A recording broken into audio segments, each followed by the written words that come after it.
O novo movimento dos direitos humanos, reinventando a economia para parar a opressão. Violência estrutural, capitalismo, pobreza, crescimento infinito. Esta é uma leitura de parte do livro, em áudio em português. Não apenas violência estrutural mata mais gente que todas as violências comportamentais juntas. Violência estrutural também é a causa principal de violência comportamental. Dr. James Gilligan. O que é pobreza? Pobreza é definida geralmente como a condição econômica onde as pessoas não conseguem ater suas necessidades mais básicas. Existe ainda uma ambiguidade natural ao que define necessidade básica, após certo nível de vida ser alcançado. Em geral, pobreza toma três formas. Primeira, pobreza absoluta ou extrema. Esta é onde as pessoas não encontram requerimentos nutricionais e ou são vulneráveis a condições ambientais debilitantes. Hoje, quase 1 bilhão de pessoas se encaixam nesse critério, a maior parte das quais vivem no hemisfério sul. O sul global, como frequentemente é chamado, abriga a maioria das regiões em desenvolvimento ou de terceiro mundo, como África, América Latina e partes da Ásia. A prevalência de pobreza, poluição e doenças transmissíveis é drasticamente maior nelas do que no norte mais rico, que são os Estados Unidos, Canadá, Europa Ocidental e etc. Embora pobreza absoluta seja certamente presente no norte e amplamente acentuada, ela não se compara em escala a epidemias de privação, desamparo e doenças epidêmicas evitáveis encontradas no sul global. 45% de toda a mortalidade infantil abaixo de 5 anos de idade está relacionada à desnutrição, totalizando 3,1 milhão de mortes por ano, a maioria das quais ocorrem na África subsaariana. O segundo tipo de pobreza é pobreza relativa, semelhante à pobreza absoluta. Pobreza relativa é uma condição socioeconômica que leva à diminuição do bem-estar de uma pessoa. Pessoas em pobreza relativa são incapazes de atingir padrão de vida compartilhado mais comum em um país ou no mundo. Embora pareça quase trivial na superfície, por ser relativista, o que significa que se baseia em comparações e não em absolutos. Esta desigualdade é um potente gerador de resultados negativos em saúde pública.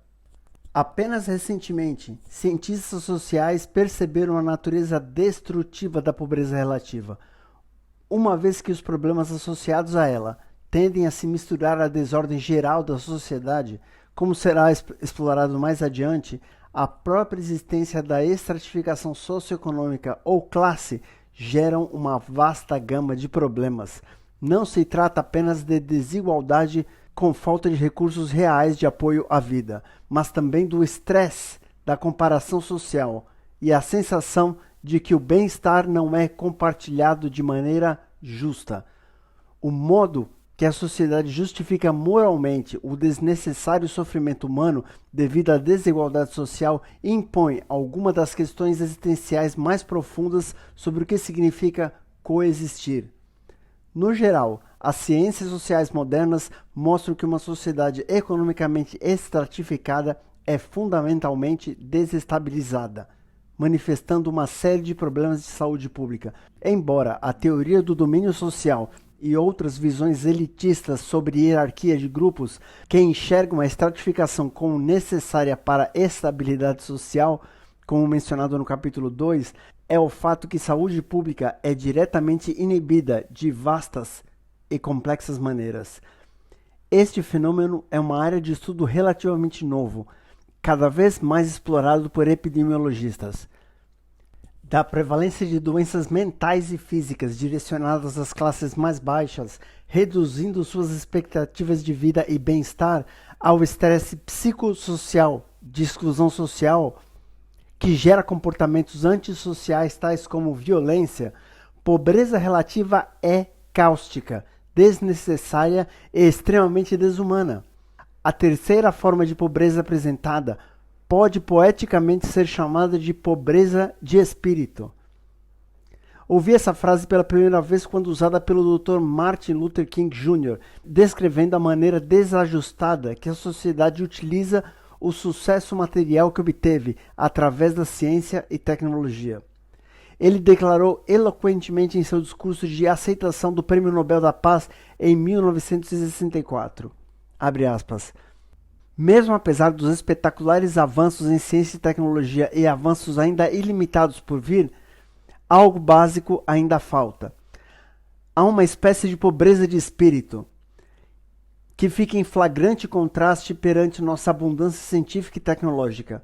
Quanto mais ricos nos tornamos materialmente, mais pobres nos tornamos moralmente e espiritualmente.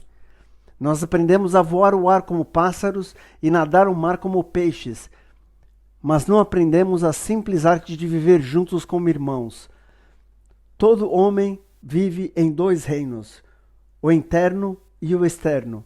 O externo é o complexo de dispositivos, técnicas, mecanismos e instrumentalidades através dos quais vivemos. Nosso problema hoje é que permitimos que o interno se perdesse no externo. Permitimos que os meios pelos quais vivemos ultrapassassem os fins para os quais vivemos. Tanto da vida moderna pode ser resumido no irresistível ditado do poeta Thoreau: meios melhorados para fins não melhorados. Este é o sério predicamento, um problema grave e assustador que confronta o homem moderno. Se quisermos sobreviver hoje, o nosso atraso moral e espiritual deve ser eliminado. Ampliados poderes materiais soletram perigos ampliados. Se não houver proporcional crescimento da alma, quando a natureza exterior do homem subjuga a interior, nuvens negras começam a se formar no mundo. Fecha aspas. Certamente muito bem colocado. No entanto, se tecnicamente reduzirmos sua poesia, esta pobreza de espírito significa um distúrbio no sistema de valores. Enquanto a visão de Martin Luther King expressava isso como um problema moral, que é, por consequência, a raiz ainda é sociológica. E como tal, essas características invariavelmente remontam à estrutura da sociedade e é o que é incentivado pelo sistema social. Existe uma lógica primária de mercado que leva as pessoas a operarem sem anteciparem as consequências e, em última análise, de formas neuróticas. Isto é consequente da raiz geral da orientação socioeconômica de assumida escassez e concorrência. Como mencionado antes, esta orientação continua a moldar e reforçar um tipo destrutivo de visão afunilada, que guia o foco humano ao longo de um caminho prejudicial a si mesma, que favorece valores de fato necessários para perpetuar o capitalismo, não perpetuarem sustentabilidade, justiça e bem-estar social. Muitos filósofos frequentemente implicam que a maturidade moral é a solução para a nossa pobreza de espírito. Entretanto, é incompleto argumentar por melhoria da moralidade apenas por crescimento pessoal e aumento de empatia. Não basta mudar a si mesmo. Do ponto de vista de sistemas, não é possível concluir racionalmente que o guiar-nos moralmente possa ser adotado ou perpetuado em uma condição socioeconômica que não a recompensa. As pessoas normalmente só podem andar contra a corrente por pouco tempo, não importando quão fortes suas convicções sejam. Seres humanos são vulneráveis demais a pressões de seu meio ambiente. Sem mudanças das estruturas sociais para aceitarem diretamente nossos idealizados avanços morais, pouco progresso pode ser esperado. O fato é, não importa quão morais pensamos ser, ou quão moral pensamos que o mundo deva ser, o fanatismo estrutural inerente na lógica de mercado sempre nos vencerá, minando a integridade que implacavelmente alimenta esta pobreza de espírito. Valores empobrecidos. Esse distúrbio do sistema de valores desde o domínio de grupos da classe alta até a discriminação casual comum ao pensamento competitivo cotidiano, já foi abordado em vários contextos. No que diz respeito à solução de problemas, quase todas as tentativas modernas de resolver problemas sociais existentes procuram usar mercados como meio. Você deve se lembrar de que exploramos isso no capítulo anterior, no contexto das regras de caridade para atenuar externalidades negativas.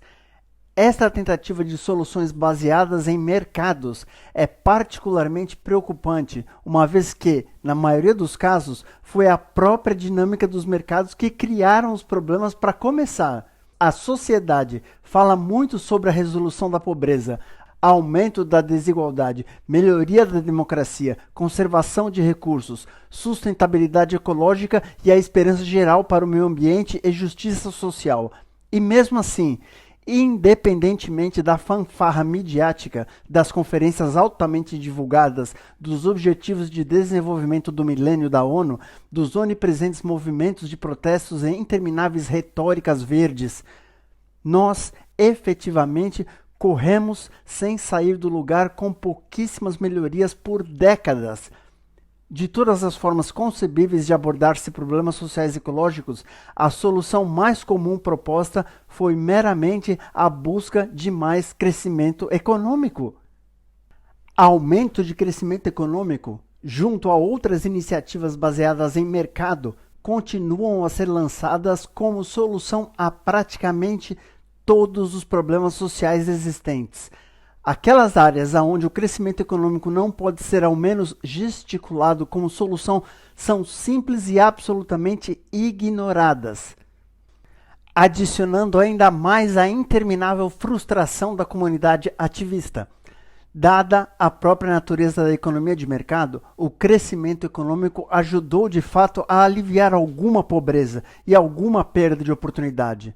E, portanto, os economistas falam disso como se fosse a única solução possível. E ainda assim, crescimento econômico está longe de ser um dispositivo universal em sua dinâmica.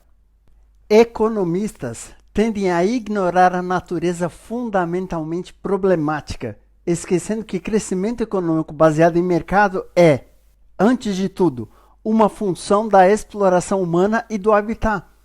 Os Estados Unidos, que é o lar de 5% da população mundial, consomem 25% da produção de energia e 50% da produção de matérias-primas e produzem 40% do lixo mundial. De fato, apenas 20% da população mais rica do mundo consome 80% dos bens mundiais. O que isso significa é que o padrão de vida desfrutado pelos Estados Unidos e pelo norte global é amplamente construído sobre o comércio internacional. E este comércio é altamente incentivado, definido e utilizado com recursos e mão de obra mais baratos. A decisão de globalizar, mover as indústrias e mercados para regiões em desenvolvimento não se baseia na boa vontade ou no interesse em aliviar pobreza. É feita para explorar países e aumentar os lucros, com qualquer alívio de problemas sociais ao longo prazo, apenas um efeito colateral ou uma reflexão tardia. Não há dúvida que nos últimos séculos os frutos do norte global foram construídos sobre os recursos e mão de obra do sul global, explorados para o propósito de crescimento econômico do norte. Isso não quer dizer que muitas nações pobres que enchem o mundo atualmente cumpram um papel subserviente, pois muitas já foram efetivamente usadas, evisceradas e jogadas fora após décadas de exploração. Como resultado, essas regiões tendem a serem infestadas por vasta corrupção interna, rompimentos regionais e a terem desestabilizadora guerra tribal, como evidenciado por áreas como a África subsaariana, lar de talvez o maior abuso de exploração estrangeira. Uma vez um dos lugares mais ricos em recursos da Terra, é agora, em maior parte, uma vasta extensão de miséria e corrupção. Muitos observadores falham em não ver esta ligação de causalidade. compartilhando a opinião de que estes países sempre foram corruptos ou sempre pobres, como descrito no que é chamado de teoria pós-colonial. Os efeitos socioeconômicos e culturais de longo prazo dos abusos históricos imperiais se provaram altamente cáusticos. Nas palavras de Vandana Shiva, do Fórum Internacional sobre Globalização, respondendo ao mito de que os pobres do mundo simplesmente não implementaram reformas de mercado adequadas e são autores da própria pobreza, abre aspas, esta é uma história totalmente falsa da pobreza. Os pobres não são aqueles que foram deixados para trás, mas foram aqueles que foram roubados. As riquezas acumuladas pela Europa baseiam-se em riquezas retiradas da Ásia, África e América Latina. Sem a destruição da rica indústria têxtil da Índia, sem a tomada do comércio de especiarias, sem o genocídio das tribos nativas americanas, sem a escravidão da África, a revolução industrial não levaria a novas riquezas para a Europa e Estados Unidos. Foi essa tomada violenta de recursos e mercados do terceiro mundo que criaram riqueza no norte e pobreza no sul. Fecha aspas. Em poucas palavras, crescimento econômico ou desenvolvimento resultam em desigualdade como efeito colateral. Isto se deve à dinâmica processual inerentemente exploradora e desequilibrada da economia de mercado. Essa desigualdade se materializa tanto dentro das nações como entre as nações da mesma maneira básica, como vemos na globalização. Sempre nos foi dito que marés altas levantam todos os barcos. E embora essa ideia possa ser um pouco verdadeira ao longo do tempo, a verdade é que estes levantam ocorre apenas em conjunto com a criação de desigualdade, incluindo muitos estágios de ajustes e abusos antes da possibilidade daqueles barcos que se afogam flutuem com calma. Nas palavras de Gavin Kishen, professor de Ciências Sociais e Relações Internacionais da Universidade de New South Wales, abre aspas, o desenvolvimento econômico como um processo de longo prazo de mudança estrutural, como um processo histórico, apresenta dilemas morais e políticos terríveis e impressionantes, os quais, mesmo se confrontados adequadamente, requerem planejamento profundo e informado. Desenvolvimento é um processo terrível, varia apenas e, mais importante, na sua horribilidade. Da mesma forma, os resultados positivos do processo de crescimento são limitados a áreas que já têm um grau de relativo desenvolvimento econômico. Em outras palavras, aqueles extremamente pobres são menos afetados pelo amplo crescimento econômico, porque suas regiões carecem de infraestrutura apropriadas e recursos para se beneficiarem, conforme concluído por Matilde Dahlquist, num estudo detalhado de países de baixa renda. Estudo: o crescimento econômico reduz a pobreza? Abre aspas. O crescimento econômico não parece ser ferramenta suficiente quando o nível de extrema pobreza é alto. Isso parece indicar que redução da pobreza devem ser provocadas. As marchas devem ser postas em ação, especialmente em países com grandes parcelas de extrema pobreza. Em resposta a este fato, deveria-se, se qualquer coisa, haver uma iniciativa por governos de todo o mundo investirem em atividades de redução de pobreza, diretamente focadas na erradicação da pobreza extrema. Fecha aspas. A África tem 75% dos países mais pobres do mundo, com apenas reduções nominais de pobreza nas últimas décadas. O número de pessoas africanas que vivem com menos de 1,25 dólares por dia caiu um mero 8% desde 1990, sem mencionar que a referência de 1,25 dólar, 1 dólar e 25 centavos, apresentada pelas Nações Unidas em seu original Objetivos do Novo Milênio, como limite mundial da pobreza global está longe de ser viável como medida de saúde pública. Mesmo com a recente elevação da linha da pobreza em 2015 para $1,90 por dia, ainda não é suficiente. Discutivelmente, uma medida mais precisa, denominada por alguns pesquisadores como a linha da pobreza ética, coloca o valor de $1 muito mais alto, revelando uma diferente imagem da realidade. Como articulado por Jason Hickel, do The Guardian, no final de 2015, abre aspas, se quisermos insistir com uma linha única internacional de pobreza, podemos usar a linha da pobreza ética, idealizada por Peter Edward, da Universidade de Newcastle. Ele calcula que, a fim de alcançar a expectativa normal de vida humana, de pouco mais de 70 anos, as pessoas necessitam de aproximadamente 2,7 a 3,9 vezes mais que a linha da pobreza existente hoje. No passado, eram $5 por dia. Usando os novos cálculos do Banco Mundial, são aproximadamente 7,40 por dia. Como acontece, este número está próximo da média da linha da pobreza nacional do Sul global.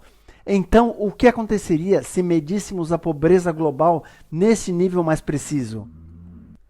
Nós veríamos que cerca de 4,2 bilhões de pessoas vivem na pobreza hoje.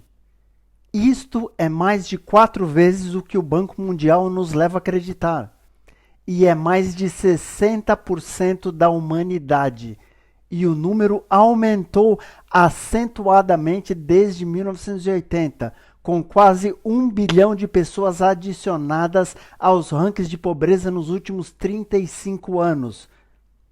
Os Objetivos de Desenvolvimento Sustentável da ONU, lançados em setembro, devem usar a linha de $1,9 para medir a pobreza. Por que eles persistem com esse limite implausivelmente baixo? Porque este é o único que mostra algum progresso significativo contra a pobreza e, portanto, empresta uma espécie de justificativa feliz à ordem econômica existente.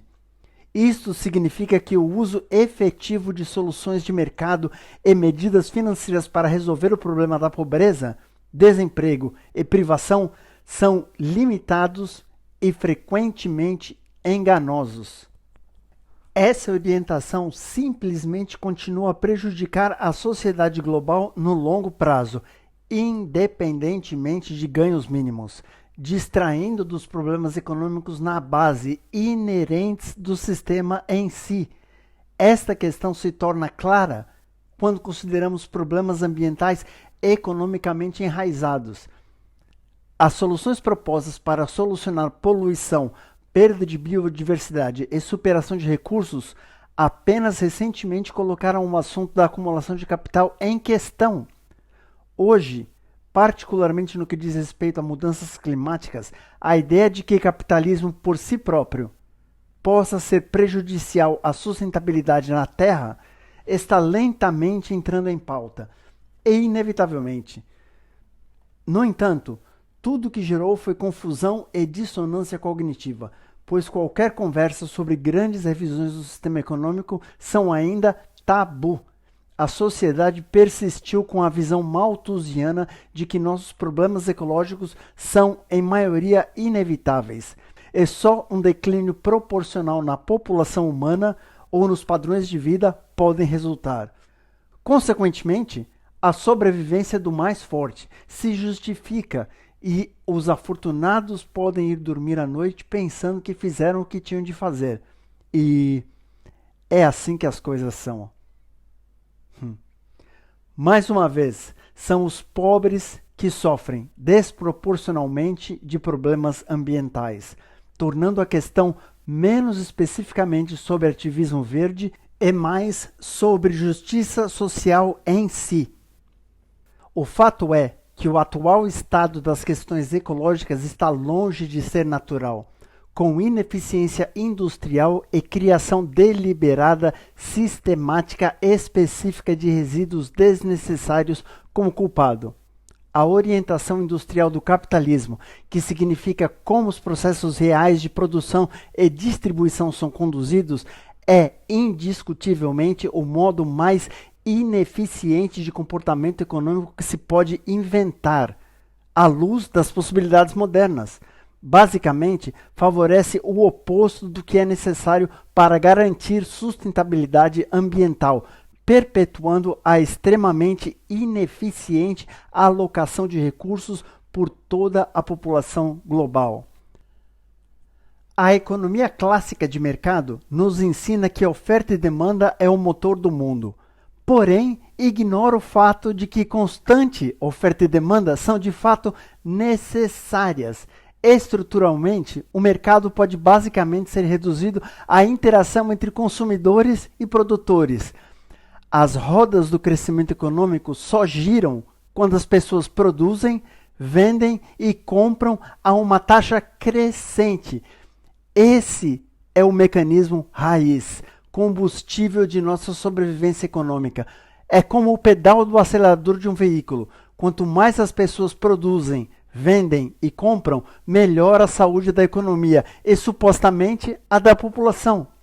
Isso significa que, para que as pessoas obtenham trabalho, elas têm de ser necessárias de acordo com a demanda existente.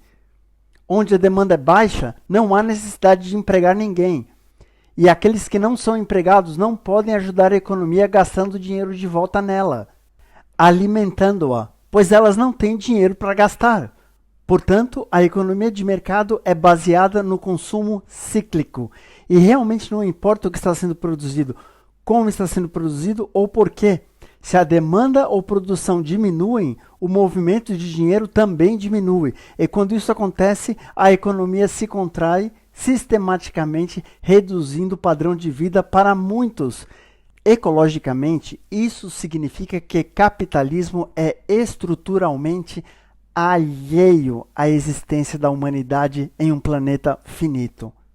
O sistema quer produzir, não conservar.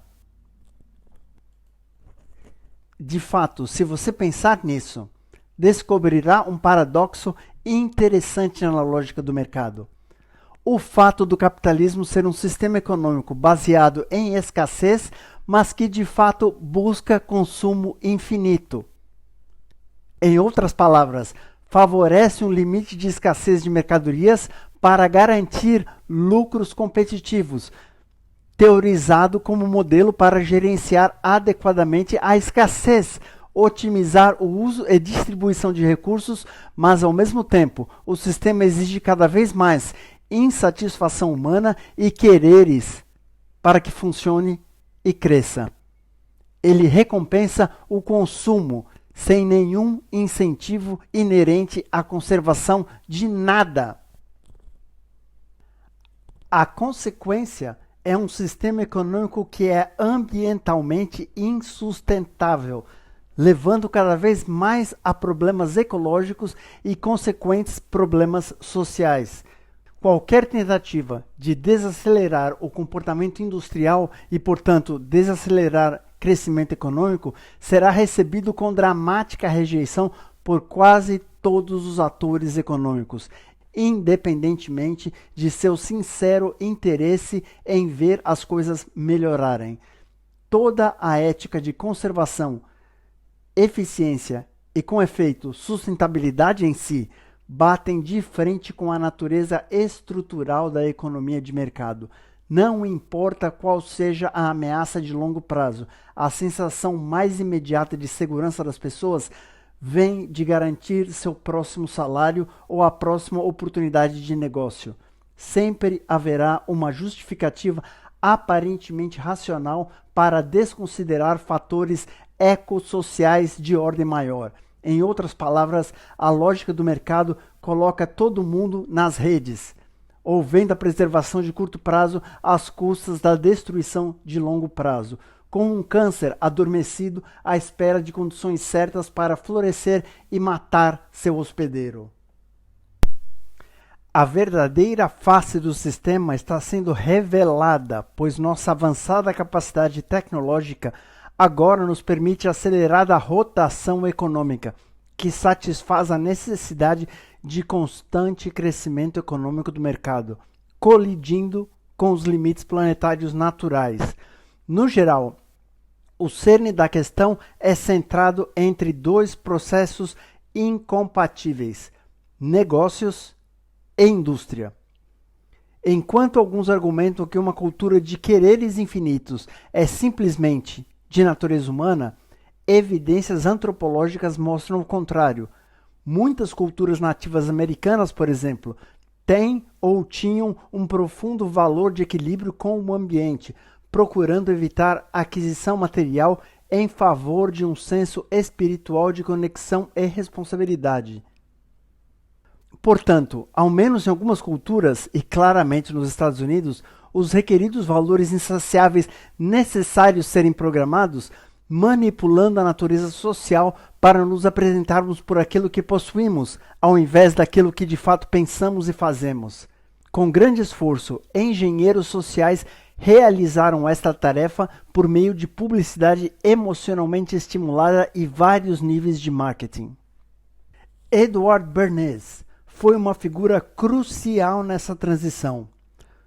Cohen afirma, abre aspas, se encorajar uma economia de consumo de massa parecia fazer bom sentido econômico para a nação, ainda foram necessários extensos esforços para que os americanos cooperassem. Começando durante a guerra e com grande fervor depois dela, líderes empresariais, sindicatos, agências governamentais, meios de comunicação de massa, anunciantes e muitos outros fornecedores da nova ordem do pós-guerra passavam a mensagem de que consumo em massa não era uma indulgência pessoal, mas uma responsabilidade cívica, projetada para melhorar os padrões de vida de todos os americanos. Fecha aspas. A persuasão foi multidimensional. Por exemplo, o grande influxo de produtividade de mercadorias impulsionado pela tecnologia foi apresentado como evidência de que o capitalismo rumava a uma sociedade mais igualitária e democrática, com políticos usando os frutos da produção em massa industrial como guerra psicológica, condenando ainda mais as nações comunistas. Este foi o raiar do enganoso sonho americano. Entretanto, o que esquecem sobre a vasta destruição da Segunda Guerra Mundial é que a maioria dos principais poderes fora dos Estados Unidos estavam em frangalhos. Os Estados Unidos ainda tinham uma infraestrutura intacta e, portanto, uma vez que a máquina econômica prosseguiu no pós-guerra, os Estados Unidos tiveram todas as vantagens de eclipsar a capacidade econômica de outras nações, sem mencionar que apenas haviam aterrorizado o mundo com seu jogo de poder em lançar bombas atômicas no Japão. Cohen continua, abre aspas, aonde quer que se olhasse as consequências da guerra, encontrava-se uma visão dos Estados Unidos do pós-guerra, aonde o bem geral era melhor servido não por frugalidade ou mesmo moderação, mas de indivíduos que buscavam seus desejos pessoais em um florescente mercado de consumo em massa. Argumentava-se amplamente que o consumo privado e o benefício público caminhavam de mãos dadas. E o que tornava essa estratégia ainda mais atraente era a maneira como prometia uma conclusão socialmente progressiva de igualdade social sem precisar de meios politicamente progressivos de redistribuir a riqueza existente. Fecha aspas.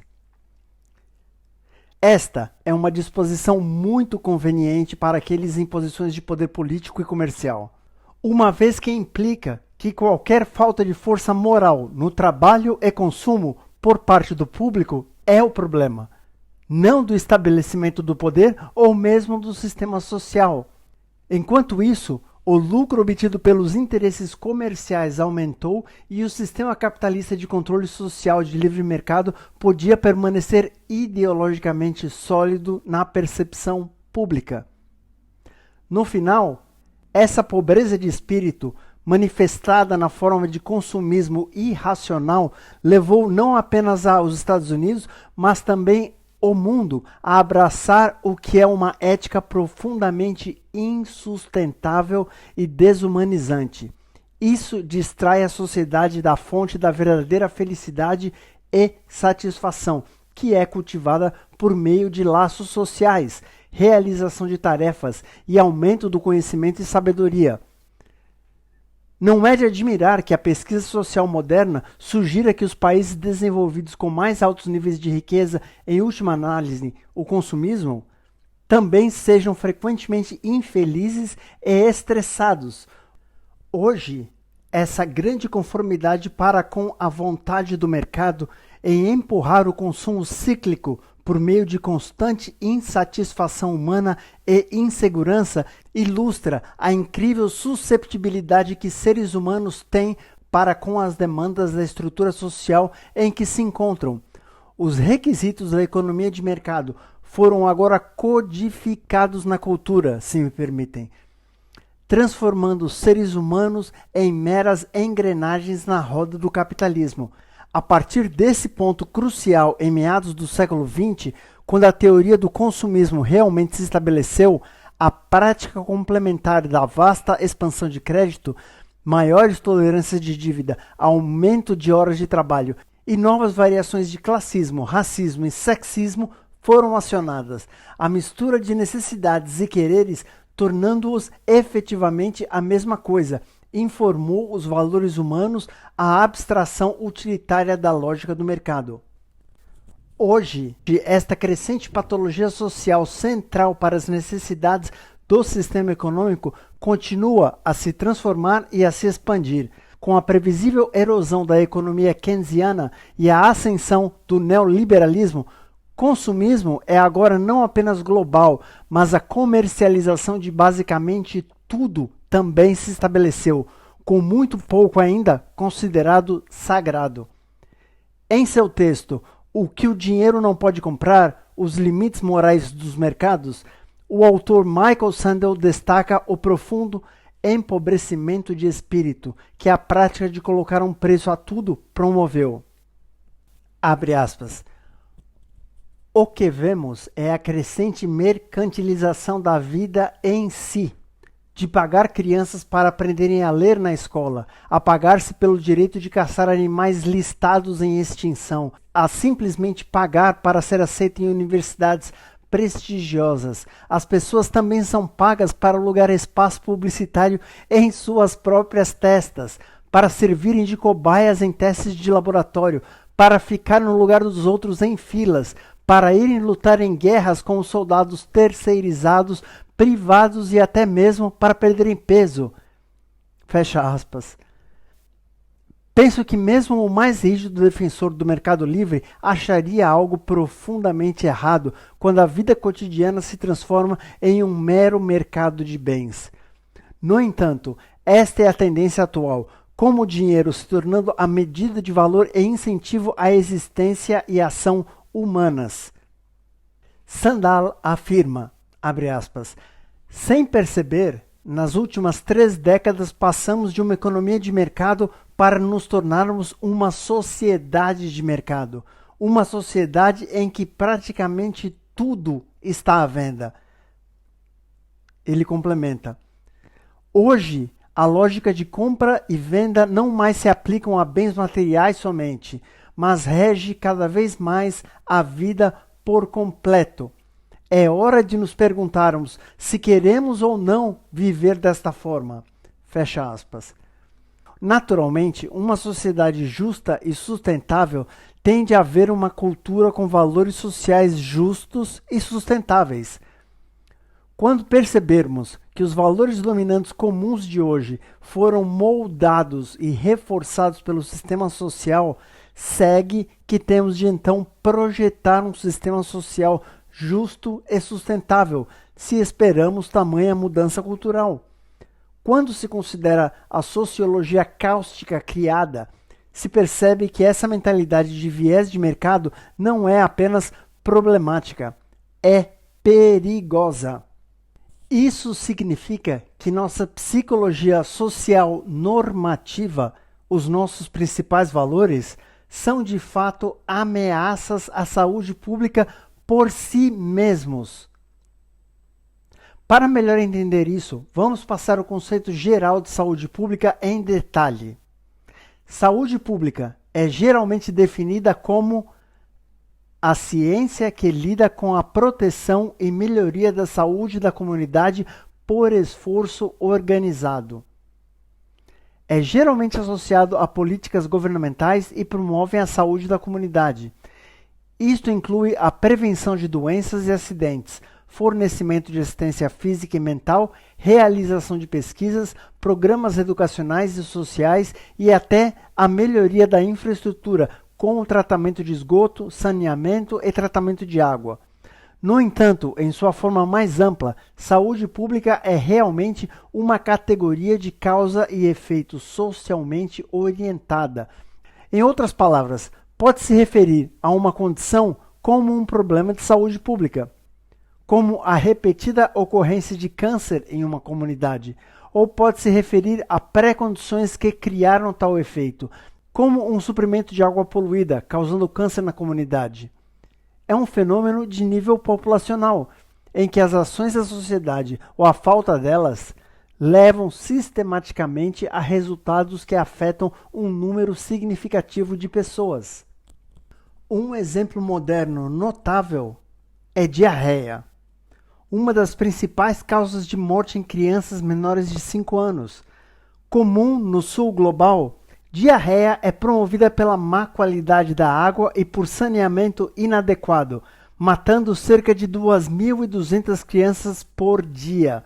Do ponto de vista de saúde pública, a pergunta se torna: quais são os fatores ambientais, sociais ou econômicos que criaram isso? E como eles podem ser alterados ou removidos? O mesmo segue a outros fenômenos sociais que ocorrem estatisticamente, incluindo suicídios.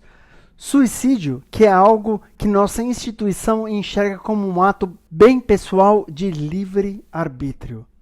É, em muito, um problema de saúde pública, por causa de sua previsibilidade a nível de população, em reação a certas condições sociais. Embora muitas vezes seja difícil determinar por que um determinado indivíduo comete suicídio, as relações socioeconômicas são inegáveis. Por exemplo, suicídios podem ser diretamente correlacionados com os inevitáveis resultados de ciclo de expansão e contração, de crescimento e recessão econômicos. Como observado anteriormente, um estudo da Escola de Higiene e Medicina Tropical de Londres e da Universidade de Oxford, usando dados do Canadá, Estados Unidos e 24 nações da União Europeia, descobriu que mais de 10.000 suicídios adicionais estavam ligados à recessão global entre 2008 e 2010. O estudo constatou que os maiores fatores de risco foram perda de emprego, reintegração da própria posse e dívidas. O coautor David Statler declarou com respeito à correlação econômica: suicídios são somente a ponta do iceberg. Estes dados revelam uma crise de saúde mental iminente na Europa e América do Norte. Nestes tempos econômicos difíceis, esta pesquisa sugere que é fundamental procurar maneiras de proteger aqueles que provavelmente serão os mais atingidos. Fecha aspas.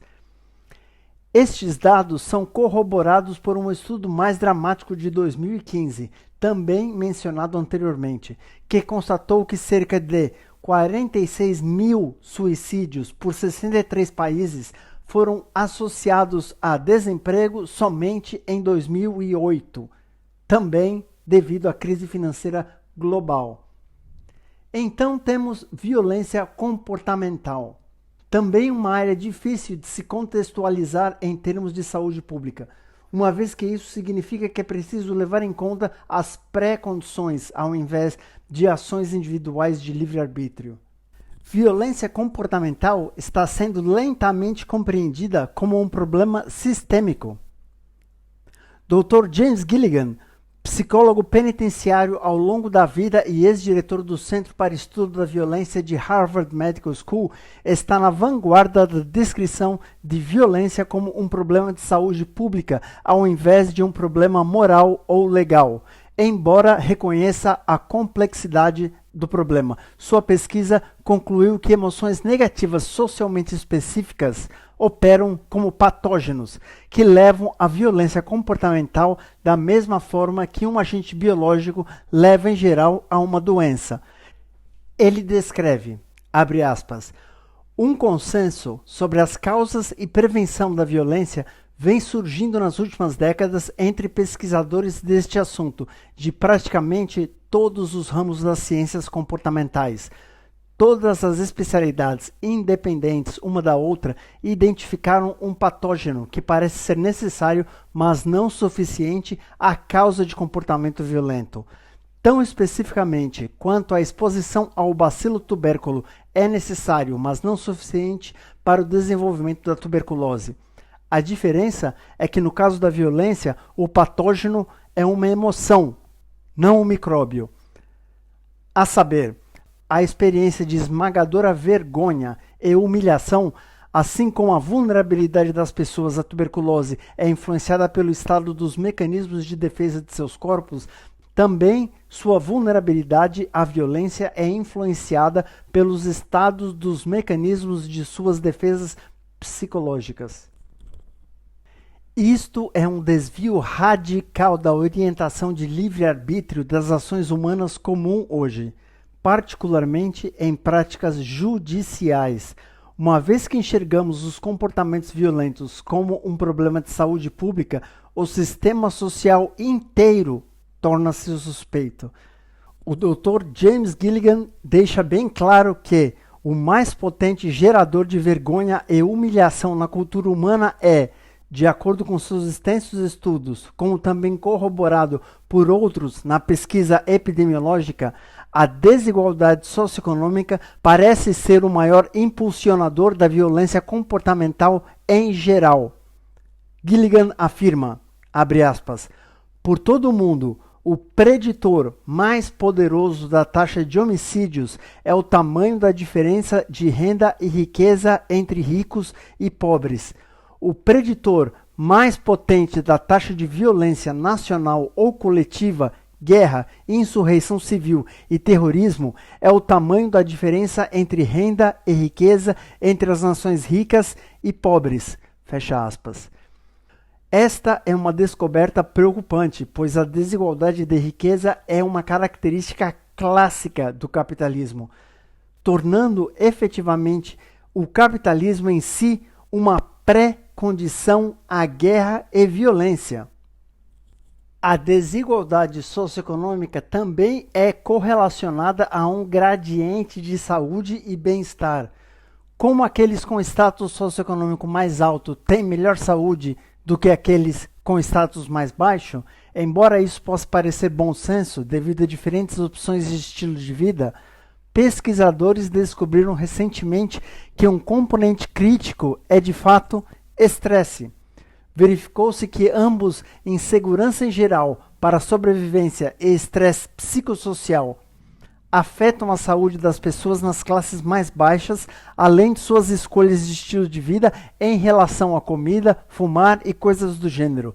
O estresse de simplesmente se sentir pobre e inferior, uma consequência socioeconômica direta, dado que o sucesso pessoal é atualmente medido em termos materiais e de classe, emergiu tão relevante aos prejuízos de saúde quanto uma dieta pobre ou um meio ambiente poluído. De fato, estratificação social é um mecanismo de violência estrutural. Violência estrutural é sobre violência que é evitável, morte e sofrimento resultantes de instituições humanas. O corpo de pesquisa sobre essa ideia complexa cresceu nas últimas décadas. Em 1976, Gernot Kohler e Norman Alcock produziram um artigo definidor intitulado Uma Tabela Empírica de Violência Estrutural, baseando-se em ideias relacionadas de Johann Galtung. Eles refinaram o modelo da ideia que é tão viável hoje como era na época. Eles afirmam, abre aspas, Sempre que pessoas são prejudicadas, mutiladas ou mortas pela pobreza e por instituições sociais e políticas e econômicas injustas, sistemas ou estruturas, se está falando de violência estrutural. A violência estrutural, como a violência armada, pode ter dois efeitos: ou mata suas vítimas ou as prejudicam de maneira tal, aproximando-as à morte. Fecha aspas. Gilligan refina a definição aprimorando sua relação socioeconômica. Enquanto a violência estrutural pode teoricamente ocorrer em um arranjo puramente político e social sem a influência econômica, sua principal manifestação vem da classe social por meio da desigualdade econômica. De fato, os fatores econômicos gerais precedem os sociopolíticos. Mais uma vez, colocando a natureza da economia na própria raiz da organização social. Gilligan diz, abre aspas, o argumento das taxas de mortalidade e incapacidade é sofrido por aqueles que ocupam os degraus inferiores da sociedade, em contraste com as taxas mais baixas de mortalidade experimentadas por aqueles que estão acima deles. O excesso de mortes é uma função da estrutura de classes, e essa estrutura é um produto de escolhas humanas coletivas da sociedade sobre como distribuir a riqueza coletiva da sociedade. Fecha aspas. A noção de excesso de mortes de Gilligan tem a ver com a decisão de qual grau de sofrimento e morte é evitável ou não. Se for plausivelmente evitável, é violência. Johann Galtung, em seu tratamento original sobre violência estrutural, afirmou: a diferença está entre o que poderia ter sido e o que é.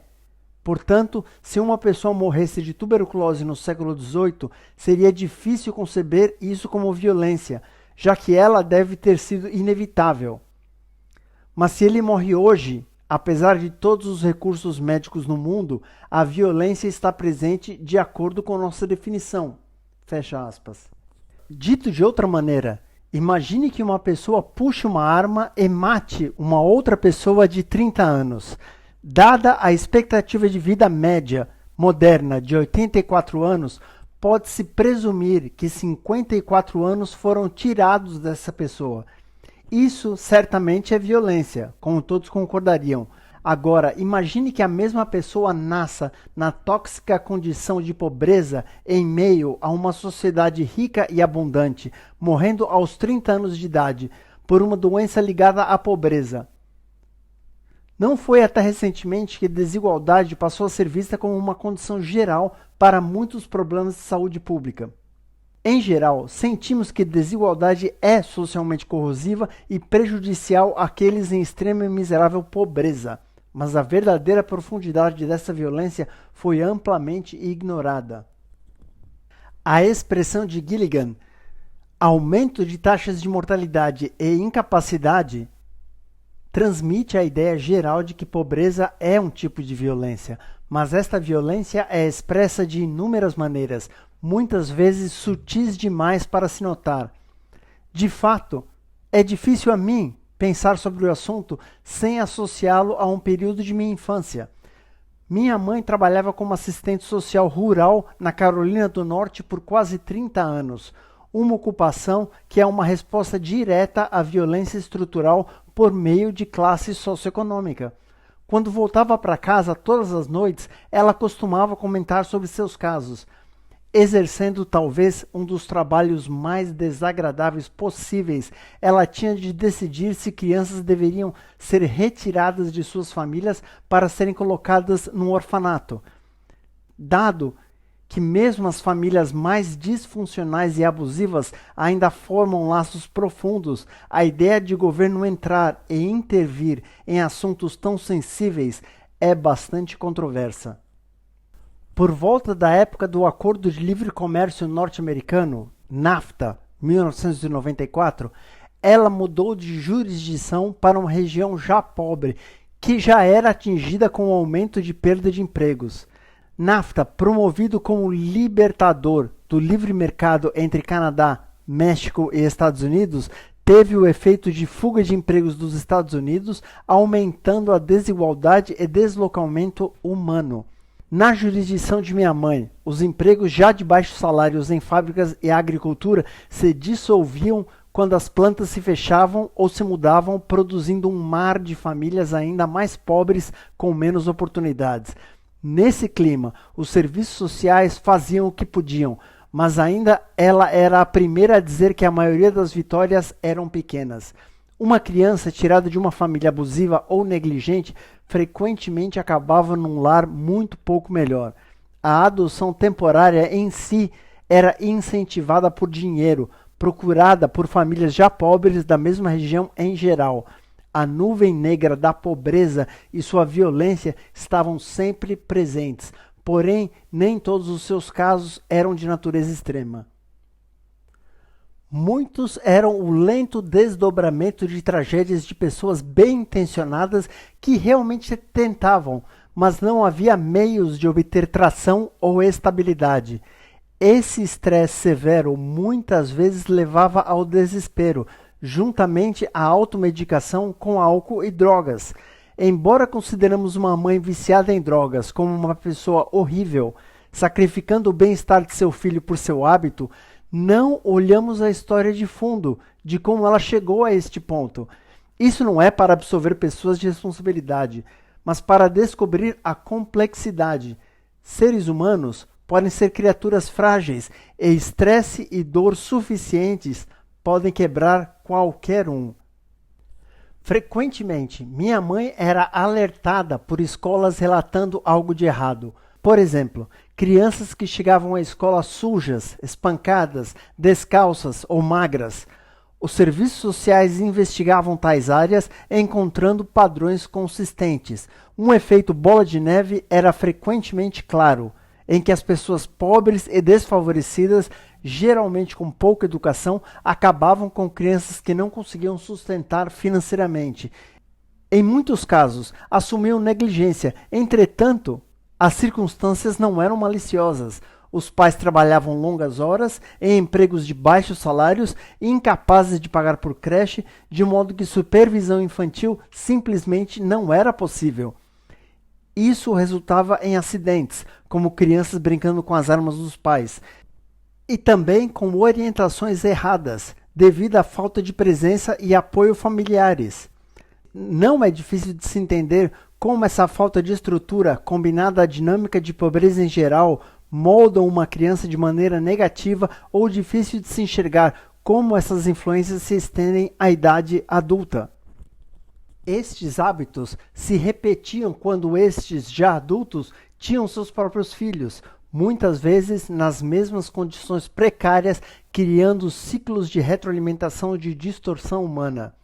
Em meados da década de 90, tive uma experiência pessoal em que a abstração desse mundo, que eu ouvia passivamente através das histórias de minha mãe, tornou-se realidade. Devido a limitações financeiras e sua necessidade de trabalhar perto de casa, minha mãe se mudou para as mesmas condições que ela tantas vezes tentou combater em sua ocupação. Era uma área de pobreza rural, branca, que consistia de uma variedade de casas móveis em ruínas, espalhadas por uma área geralmente arborizada, carros antigos e detritos industriais cobrindo o terreno.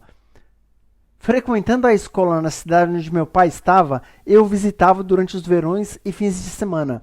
A área e a cultura contrastavam levemente com a vizinhança de meu pai, que, embora também fosse pobre, era urbana e, em grande parte, ocupada por minorias étnicas. Em uma de minhas primeiras visitas, depois de fazer amizade com algumas crianças locais, fui guiado a um estacionamento na rua. Aqui vi 2 dúzias de adolescentes e alguns adultos reunidos e intencionados num semicírculo. O foco era em 2 garotos de 14 anos brigando. Enquanto adolescentes brigando não é nada novo, o que fez da ocasião algo único, como vinha a saber, é que os pais dos 2 meninos eram quem forçavam a briga. Parecia que os garotos haviam brigado na escola e os pais se encarregaram de ensinar uma lição a eles, fazendo-os brigarem em exibição pública.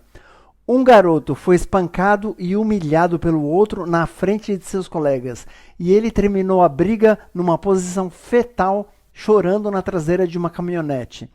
Olhei de relance em torno e notei as reações primitivas dos locais, elogiando a figura dominante e gritando obscenidades ao derrotado. Parecia que era assim que alguns adultos da comunidade lidavam com conflitos de adolescentes. Não é preciso dizer que, mesmo em minha tenra idade, fiquei perturbado com a situação, imaginando como algo positivo poderia vir de tal cena. O que isso ensina a crianças impressionáveis sobre resolução de conflitos? O que ensinava sobre como educar filhos? Este foi um indício do espectro de desordem social inerente nesta comunidade, fomentado pela pobreza. Ao visitar e fazer amizades e conhecer outras famílias, notei que meu senso de desestabilização ficava mais visceral, uma sensação enervante de que qualquer coisa poderia acontecer a qualquer momento. Com o passar dos anos, reconheci que crianças da minha idade, nascidas e criadas nessas condições, tinham muito pouca esperança de romper o ciclo de racismo, analfabetismo, privação, violência e dependência de drogas que as cercavam. Apenas conheciam o que a condição cultural lhes apresentava, agravado pelo complexo estresse de opções limitadas. Em verdade, elas eram vítimas. Eles eram vítimas junto a seus pais antes delas, que na maioria das vezes nasceram na mesma condição socioeconômica básica de privação. Estas foram vítimas de circunstâncias socioeconômicas que criaram ciclos de retroalimentação negativos de estresse e limitação, perda de oportunidade, falta de educação, ausência de status e ecos de intolerâncias e transtornos de gerações anteriores, todos resultantes de pobreza e desigualdade em si, formando reações em cadeia e ciclos que perpetuam uma tragédia humana sem fim. De um conhecido que foi espancado por uma gangue à incapacidade quase permanente, ao vizinho ao lado que flechava cachorros vira-latas no quintal da frente, ao menino que morava no fim da rua que um dia pôs o cano da espingarda na vagina de uma ex-namorada e puxou o gatilho. Esse era um terreno fértil para crime, violência, raiva e fanatismo.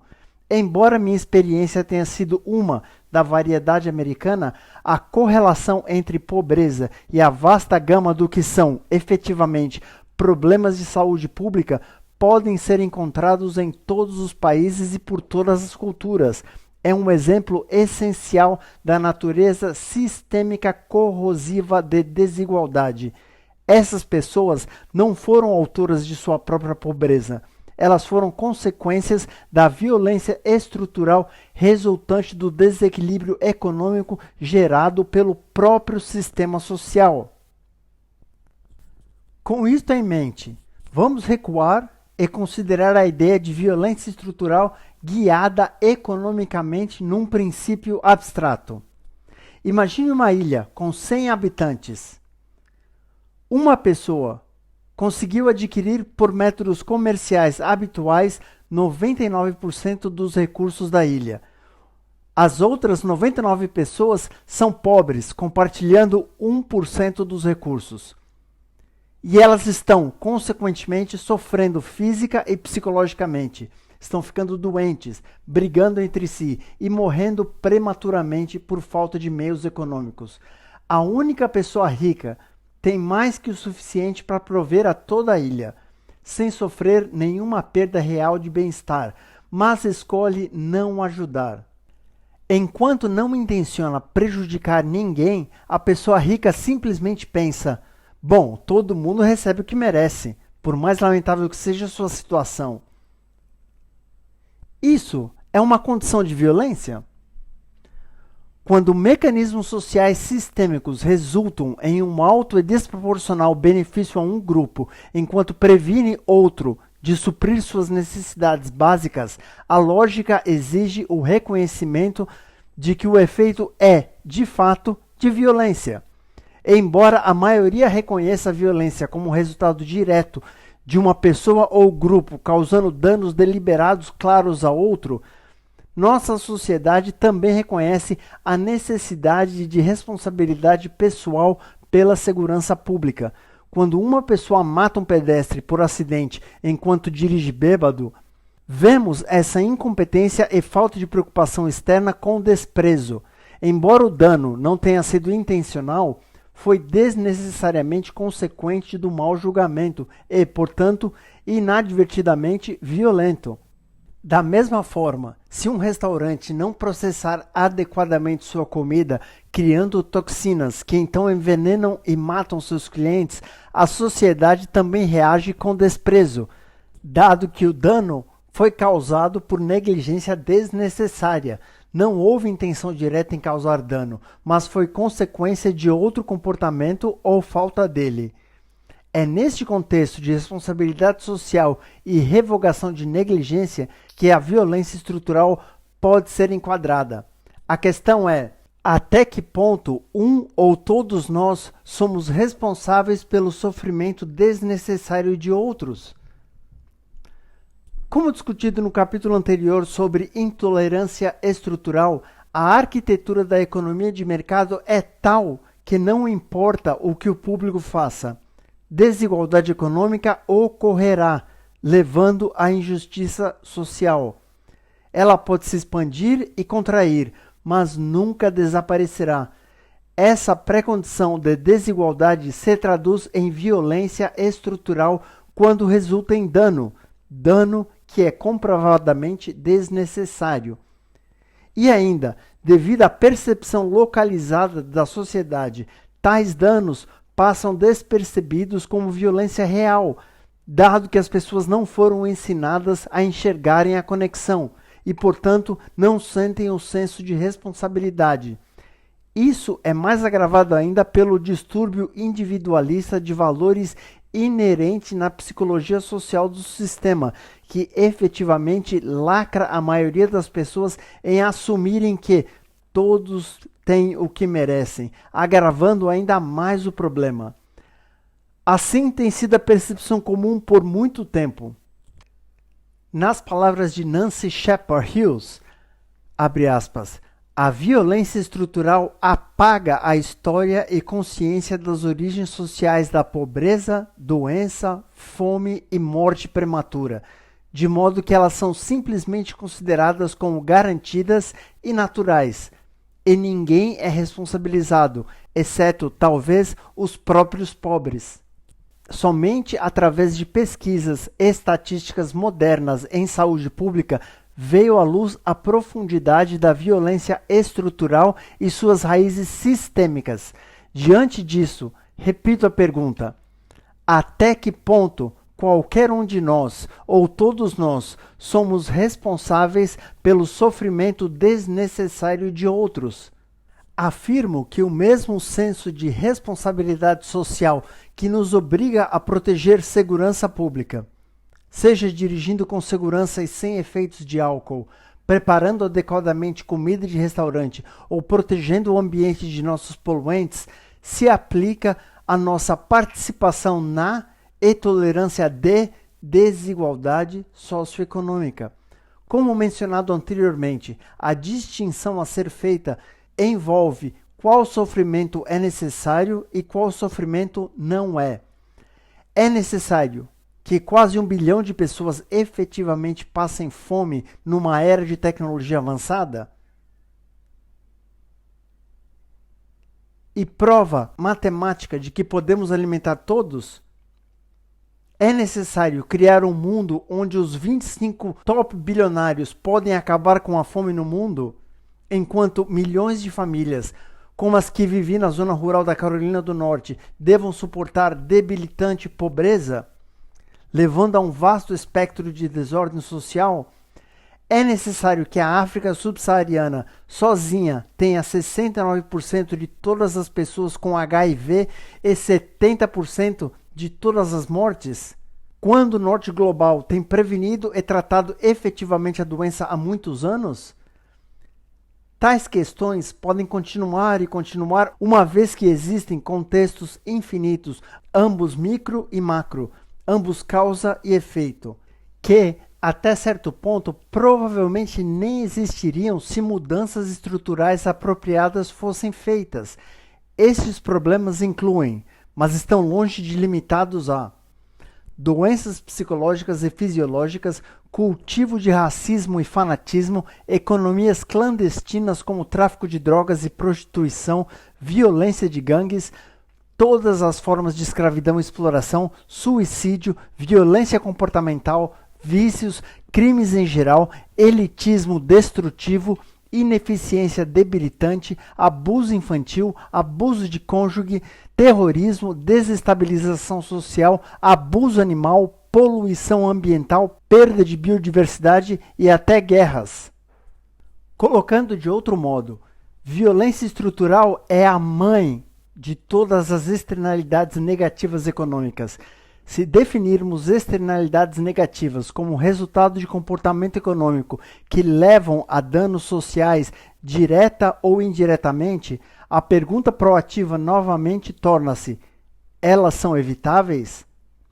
Em um número impressionante de casos, quando rastreadas as suas origens mais profundas dentro da dinâmica do capitalismo, nos damos conta que o próprio sistema social emana tais resultados como uma consequência natural de sua funcionalidade básica, e o resultado geral é devastador.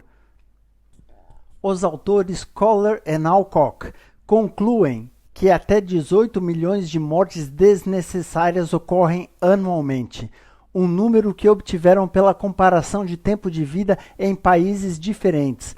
95% dessas mortes ocorreram no sul do mundo, mostrando a incrível disparidade entre os dois hemisférios. Em certo sentido, isso faz da violência estrutural a principal causa de morte no mundo.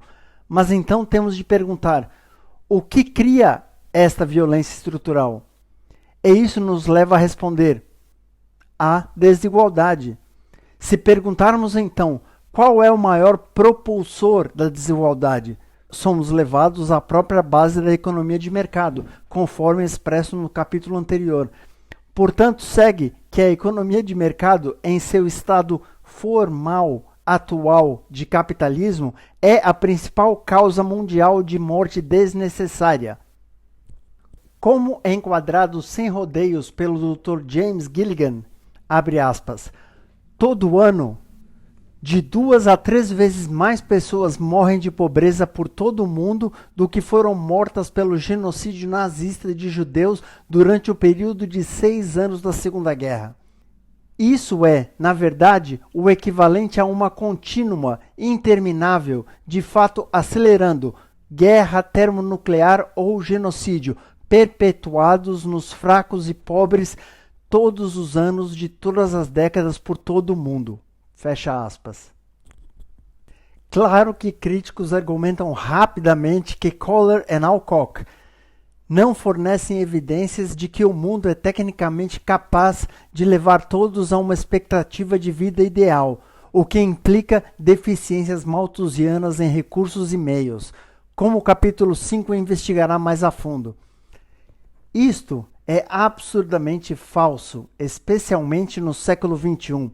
É somente através do altamente ineficaz mecanismo de distribuição de mercados que as circunstâncias atuais prevalecem parecendo normais. Mesmo se ignorássemos os potenciais técnicos vigentes, pensando nas coisas apenas em termos de dinheiro e poder de compra, apenas o potencial de perda de realocação financeira se traduz em milhões de mortes.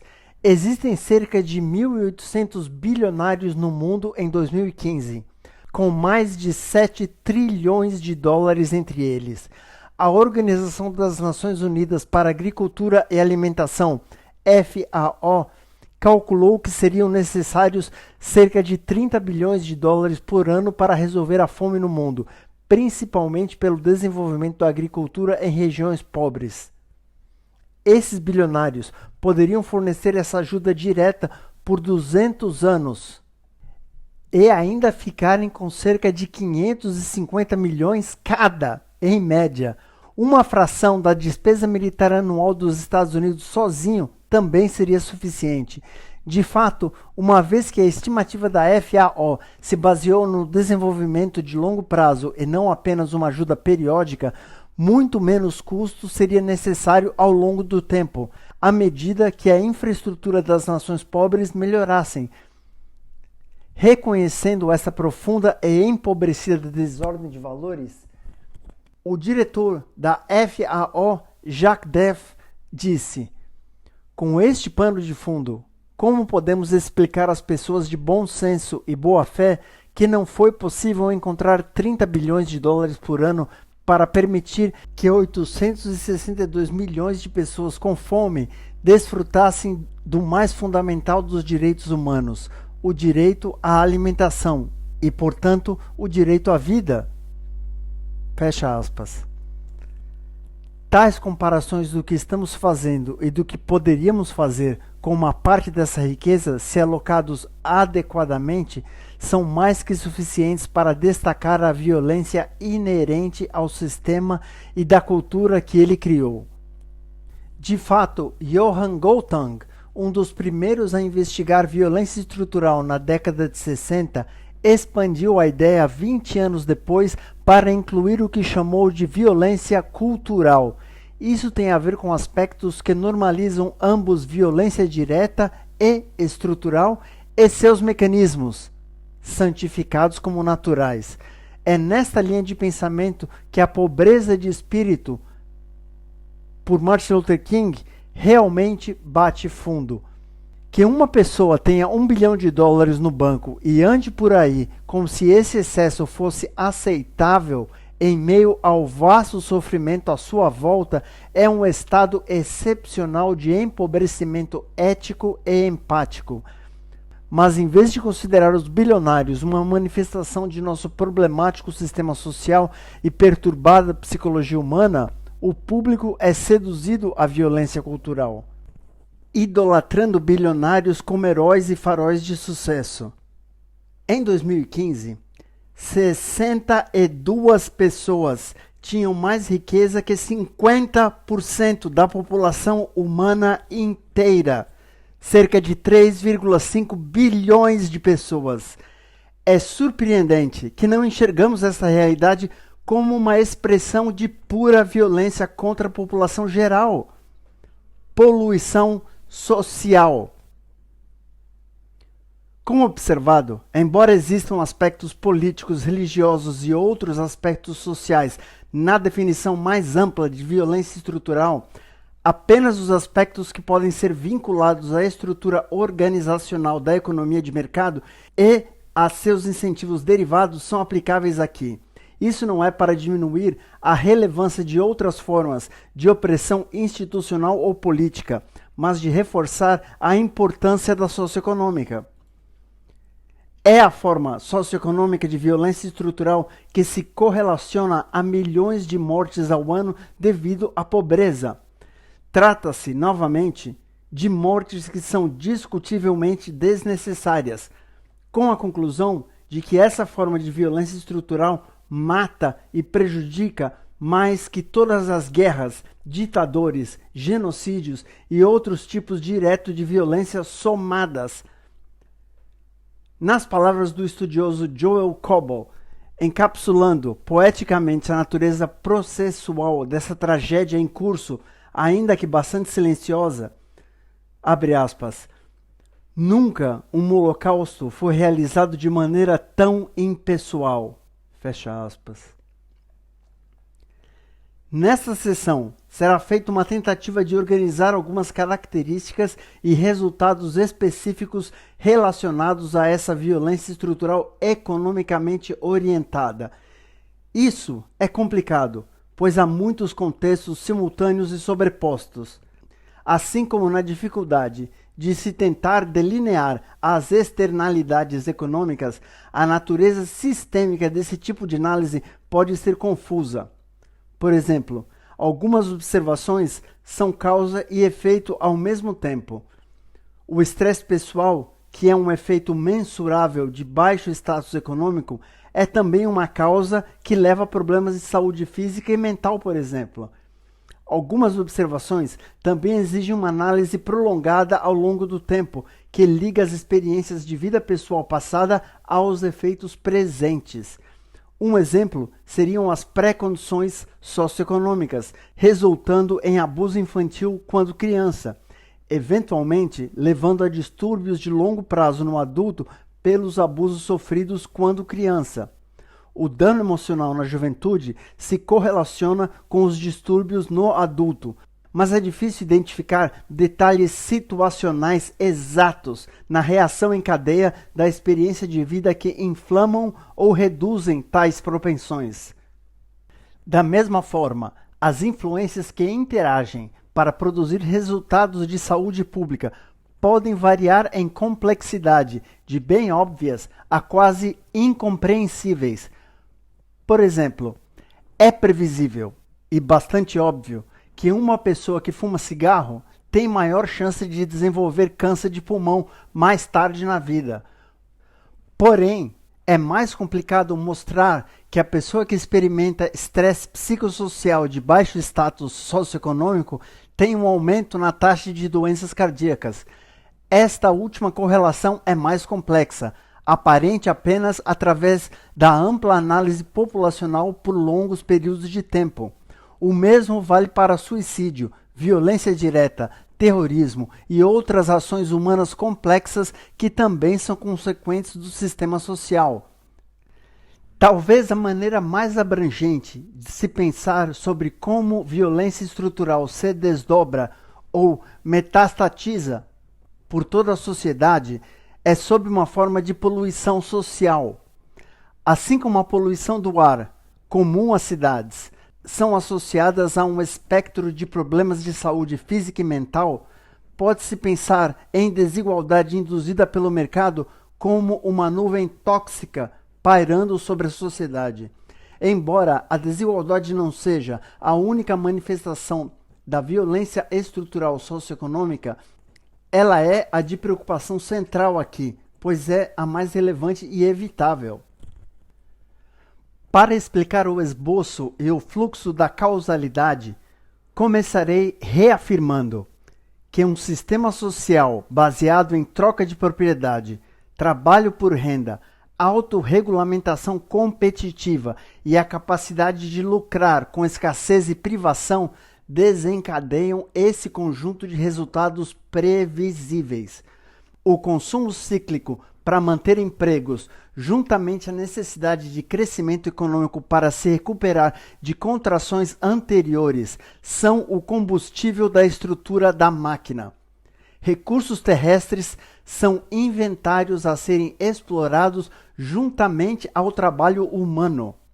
Simultaneamente, as externalidades negativas florescem e cada vez mais, à medida que nossa capacidade tecnológica cresce, sendo frequentemente usada para propósitos falsos.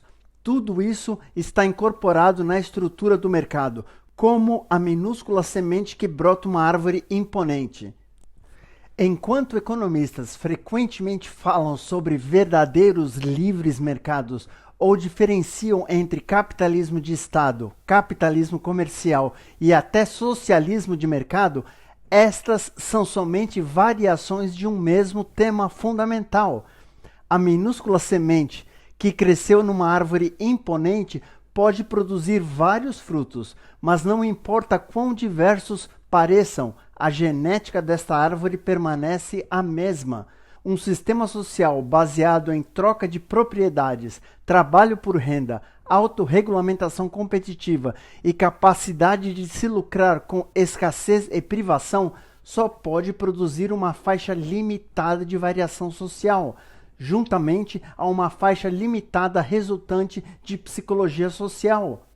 O capitalismo, como a maioria sabe, é simplesmente uma forma estruturalmente madura de economia de mercado, enraizada na Revolução Neolítica.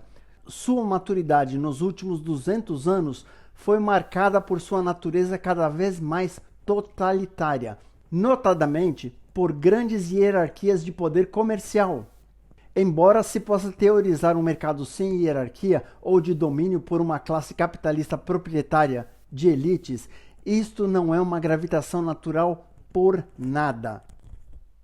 O sistema de incentivos resultante da estrutura do mercado foi descrito anteriormente como a lógica principal que guia o comportamento humano na busca pelo sucesso financeiro no jogo de mercado. É essa lógica de incentivos que simplesmente não pode ser evitada se uma pessoa ou empresa esperam prosperar, não importando quais sejam suas visões morais ou éticas. Isso inclui, conforme listado, a necessidade de ser competitivo e ser competitivo diferentemente para convencer o consumidor de que um produto é melhor que o do concorrente. A necessidade de se automaximizar quando surgir a oportunidade de tentar obter o máximo de lucro possível. A necessidade de se proteger dos associados do grupo relacionado ao empreendimento e a necessidade de se autopreservar no sentido de se assegurar que, o que quer que aconteça, qualquer queda ou perda nunca comprometerá o próprio negócio. Esta necessidade de autopreservação muitas vezes resulta em resultados altamente ofensivos. A história do uso do tabaco e cigarro é um exemplo clássico de tal resultado. Décadas de mentiras, lobbies e fraudes para garantir lucros ocorreram quando ficou claro que fumar causava sérios problemas de saúde. Atualmente, vemos esse comportamento no setor de energia, com empresas baseadas em hidrocarbonetos desacelerando a desesperada substituição necessária para energias renováveis com fins de manter seus lucros. A publicidade, embora também uma instituição comercial, existe para promover o consumo cíclico, apoiando a ética de consumismo e, consequentemente, o crescimento econômico. Gostaria de esclarecer que instituições ideológicas e instituições legitimadoras são semelhantes, pois ambas promovem valores e argumentos a favor do sistema de mercado. A diferença é que as instituições ideológicas são de longa data e difundidas, como uma crença religiosa. As instituições legitimadoras são periódicas e podem variar, efetivamente existindo para impor ou justificar as instituições ideológicas principais. É então destas instituições que a desigualdade socioeconômica nasce. Aqui existem duas categorias amplas: desigualdade e acesso econômico, o material, significando necessidades materiais, incluindo serviços, juntamente à desigualdade social e política, sociopolítica. Estas duas categorias abraçam a lista de roupa suja das injustiças sociais mencionadas. No final, todas essas injustiças e pressões danosas levam ao estágio final de manifestação de violência estrutural. Pesquisas epidemiológicas sobre disparidades de saúde baseada no status socioeconômico, SES, mostram previsivelmente que ser pobre e de classe baixa é devastador para a saúde de maneiras que muitos nunca consideraram. Pondo de lado, por um momento, a mortalidade e sofrimento produzidos pela violência comportamental ou os amplos prejuízos físicos como a poluição do ar da cidade, baixo status socioeconômico é ligado a um espectro de problemas fisiológicos e psicológicos comuns. Com respeito ao macro, esta distinção não seria necessária se as classes socioeconômicas fossem distribuídas uniformemente pelo mundo, tal como encontramos num único país, como os Estados Unidos, devido ao desdobramento histórico de comportamento econômico competitivo, colonização e a ascensão mais moderna do neoliberalismo e globalização. O sul global e o norte global se separaram em dois mundos bem diferentes.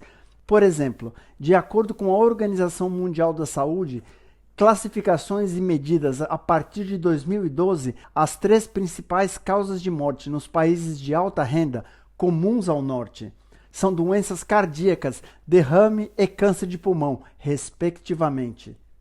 As 3 principais causas de morte nos países de baixa renda, comuns no sul do mundo, são infecções respiratórias, HIV/AIDS e doenças diarreicas, respectivamente.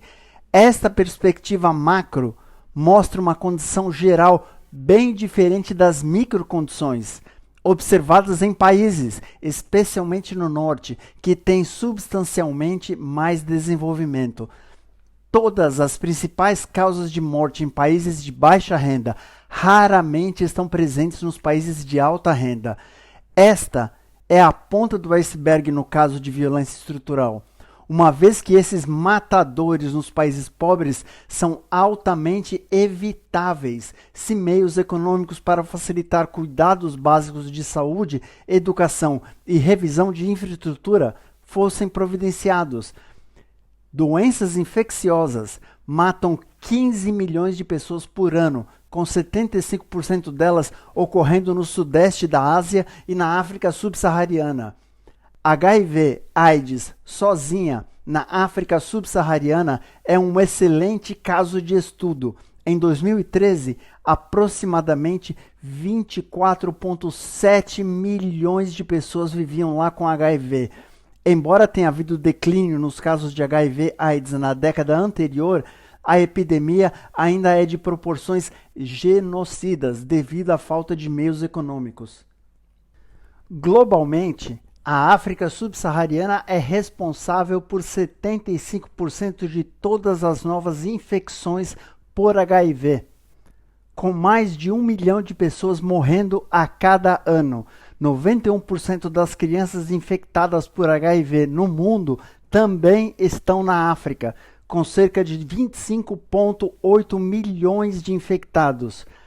Tal epidemia tem consequências de longo alcance, pois essa praga pode sufocar o desenvolvimento econômico, reduzindo a capacidade das pessoas de trabalharem.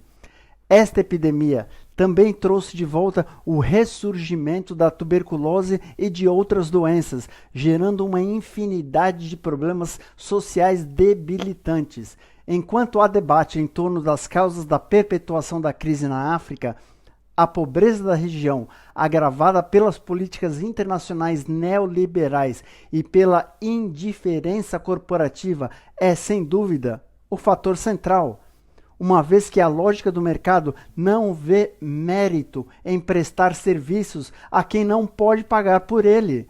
Não é difícil de entender a miséria na África. Hoje, mais dinheiro é gasto no tratamento de calvície masculina do que encontrar melhores tratamentos para a malária.